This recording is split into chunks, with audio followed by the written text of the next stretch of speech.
पवित्र पावनकारी शिक्षापत्री, पवित्र पावनकारी। તમે ઘણી બધી જગ્યાએ બહાર ફરવા જતા હશો, ઘણી બધી બિલ્ડિંગમાં ગયા હશો, તમને કોઈ ને કોઈ જગ્યાએ થાંભલો જોવામાં મળ્યો હશે. એ થાંભલા ઉપર આખું બિલ્ડિંગ ટકી રહ્યું હોય છે. આ થાંભલો કેવો હોય છે?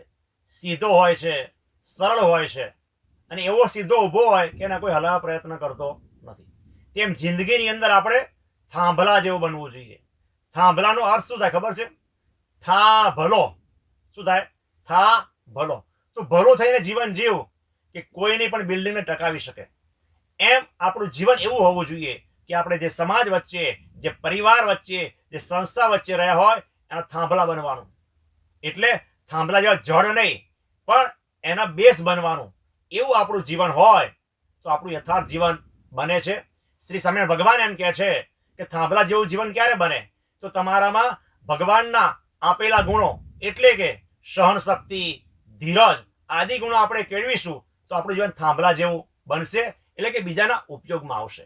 અને બીજાના ઉપયોગમાં આવવા માટે આપણે ભગવાન શ્રી સ્વામિનારાયણે શિક્ષાપત્રીમાં જે આજ્ઞાઓ કરેલી છે, નીતિમત્તામય જીવન જીવવું, ભક્તિમય જીવન જીવવું, નિત્ય પ્રત્યે ધ્યાન કરવું, એવા શુભ ગુણો આપણામાં આવે તો આપણે થાંભલા રૂપ બની શકીશું.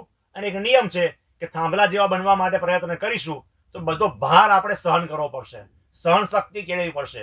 પણ એક વાત એ પણ છે કે આવા સારા ગુણો આપણામાં આવશે એટલે કે થા ભલા એટલે થાંભલા જેવા આપણામાં ગુણો આવશે તો ભગવાનની આપણા ઉપર ખૂબ ખૂબ પ્રસન્નતા ઉતરશે.